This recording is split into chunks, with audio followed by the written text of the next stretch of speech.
these are secrets that I'm pretty sure somebody's charging about $10,000, maybe $5,000 to tell you. I'm telling them to you today for absolutely free. Okay, let's go.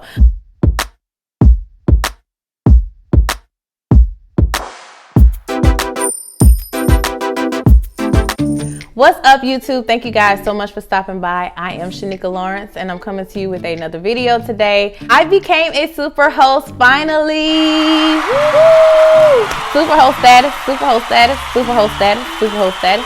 Listen, I was super excited to become a super host at the top of this year. That was very exciting to me because that was the goal of mine when I first started. I'm like, I don't want to just do Airbnb just to do it. I actually want to become a super host. I want to be successful at this, and I really want to really learn and understand what is needed to actually be able to build and grow even more Airbnb units. So I just want to give you some tips today to help you become a super host. Now, these are some cash qualities I'm getting ready to give you, and not cash as in the money that we are trying to make. Of course, we want to make some money, but I'm talking about cash like a secret hidden file. Okay, now a secret hidden file, in this case, the secret's out. I'm getting ready to tell you the secrets. There are things that you can use that to me they're pretty helpful. They're not only helpful, but they are proven because I've done them time and time and time again. I have multiple reviews after reviews after reviews of just, 5-star. Everybody has always said, similar things, and I could really glean from that. And I just really used that feedback to really create my systems for Airbnb. Now, I probably could have, increased my amount of reviews and my amount of stays, but because of my schedule, my work schedule, I am unable to have it open for, certain periods of time throughout the week. So that does kind of limit me just a little bit, but I am working on trying to open that and change that and do some things differently. But listen, here we go. Let's talk about these super host tips I'm going to give you to help you become a super host. If you're starting your Airbnb business, or if you've been in the Airbnb business and you're trying to figure out why you have not yet become a super host, let me help you. So number one is communication. I notice again that in my reviews that most people are always like, Shanika's a really good communicator and she always communicates and she gets back with me, right? So listen, again, communication is super important. So anytime somebody reaches out to me, my first thing is to try and reach back out to them. Airbnb always automatically gives you about 24 hours to respond to an inquiry. So a lot of times what I'll do is I will immediately respond with a question. Sometimes they'll go ahead and tell me all the information I need to know, and I will approve them, especially if they have history with Airbnb and things like that. However, sometimes they may be asking a question that I may not feel like I want to address at the moment because it's something I have to think about, to be honest. Sometimes it's something that I am not really familiar with, or something that I do not want in the home, right? And I just have to be honest about that because, just because people inquire about your property don't mean that you have to allow them to book the property. So I'll just, again, take that 24-hour period sometimes or less, and I'll respond immediately. But that definitely helps with your response rate. If you're a super host or are trying to become a super host, it definitely helps in that area as well. So anytime you respond and you respond well and you keep your response rate up to date and under a certain amount of time, you'll always get more points with Airbnb, and that will continue to push you up further and further in the algorithm. Also, when it comes to communication, I'm always very clear about different things. When they're asking questions, I make sure that I answer them appropriately. If anything is going wrong or something is unexpected happening, I'm always communicating. I just don't leave it up to chance and just say, well, they'll figure it out. I always just make sure that I am in direct contact with my guests. They just really love that attention. So we just want to make sure that we are intentionally communicating with our guests. Number two, accommodation. I always try to make sure that I accommodate my guests in the best way possible. I've had throughout this time period, especially since being a super host, Airbnb themselves will reach out to me and say, hey, something happened with this other group of people and they had to, cancel their Airbnb. Are you going to be able to open your Airbnb at this particular time for these groups of people? And I've been able to accommodate them if I'm able. If I'm not, then I won't be able to. Before I cut my weeks down, I actually had some times where they would book and I would be unable to do what I needed to do in that day. But then like the next day, I would say, well, you might not be able to stay tonight, but you can stay tomorrow and I can just refund you your money. Sometimes I would lose money in that case. So this is why I had to cut down my weeks, because like when I was working, I realized I couldn't do that and I didn't want to keep losing money, but I was okay with doing that to accommodate my guests. And so I think that again, you have again better communication, but then you also are able to accommodate people who are in need of something. Because again, this Airbnb business is the business of service. And so we want to make sure that we're accommodating them in the best way possible. Anytime they're asking for just a specific thing, maybe in the room or that they would need when they got there, sometimes I would make sure that I would try to accommodate it. And if I was not able to accommodate them, then I would at least communicate that and they would still feel good about that. Accommodation is a really big key. The third one is cleanliness. Okay, cleanliness, and you'll be surprised how many people I've heard that have gone to Airbnbs. I've gone to Airbnb myself and didn't really feel like it was as clean as, like, I feel like I paid for this Airbnb. It should be very clean, and it wasn't as clean and up to par. So I'm talking about, you know, make sure your unit is spotless, okay? It needs to be spotless. The sheets, the furniture, the surfaces, the mirrors, the TVs, the floor, everything need to be shiny. When you go into a hotel or you go somewhere, a resort or something, that thing is shiny, it smells nice, you know, it doesn't look dusty, it's not scary, not dark. If you lay on, you know, the sofa and you get a whiff, it's not like stinky smells, you know, you smelling good freshness. And so like, just make sure that you're clean, okay? Just be clean, because that goes a long way. Being clean and just making sure that you don't have a bunch of trash laying everywhere. One of my coworkers, she told me she was at an Airbnb and she doesn't believe that the host took the trash out because there was flies everywhere and they had to leave. It was basically like a fly infestation in their Airbnb. I'm like, what? I can't even believe that people who have businesses will actually operate this way, but it's just crazy. Just be clean, and that goes far. Cleanliness will take you far, okay? Next thing is hospitality. Hospitality is really just going above and beyond for your guests, just because they're here, just because they are taking the time to use your unit and spend time at your property. You want to be just hospitable. Again, we're in a business of hospitality. This is what Airbnb is.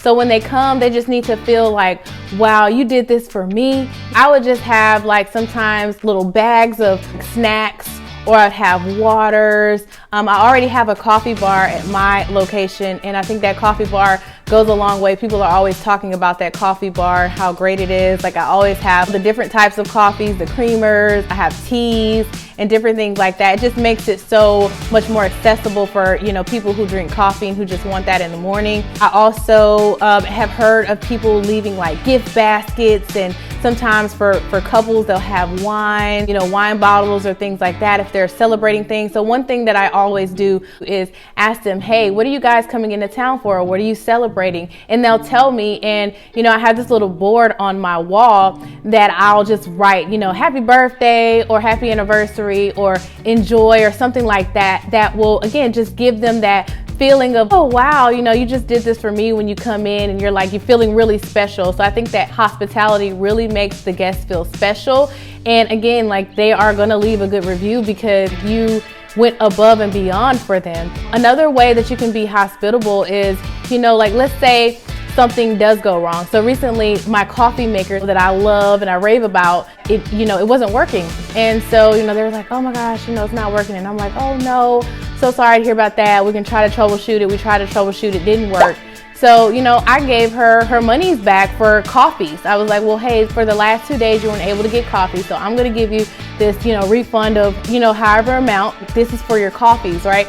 And, you know, just little things like that. Like, I'm just being hospitable to you because I advertise this coffee maker and it's not working. So I need to be able to give you your money back for that purpose. Just little things, just being hospitable. I leave different blankets in different rooms so that, you know, especially in the winter months, if they're cold, they can have an extra blanket. I have all kinds of, you know, cooking utensils in my unit. I have like a bunch of cleaning utensils. I have a little bed that my baby used when she was younger. I leave it in there so if they have a baby or a younger child, they can use that. I have games and all kind of stuff that just makes it really homey and just really makes them have a good experience while they're there. Anything that you can do to go above and beyond for your guests. This is probably one of the most important things because, again, we are in the business of hospitality. So if you can do something to go above and beyond, make them feel extremely special, you have really done your job. If for whatever reason they don't feel that way, then another way of being hospitable is just to, you know, again, accommodate them, their feelings, and, you know, try to make an arrangement for, again, maybe a refund in some area, or, you know, something that you can offer them that would just make the whole experience better.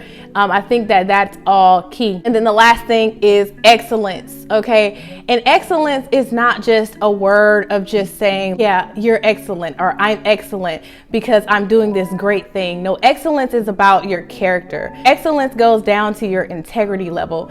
Excellence really means that you are understanding that even though this is a business that you started, like for me, especially somebody who never considered herself to be like an entrepreneur, I understand that everything that I've done when it comes to real estate in general, it's been because of God. So my excellence is a reflection of who God is in my life. So I'll give you an example for that as well. I had some people wants to leave some money there.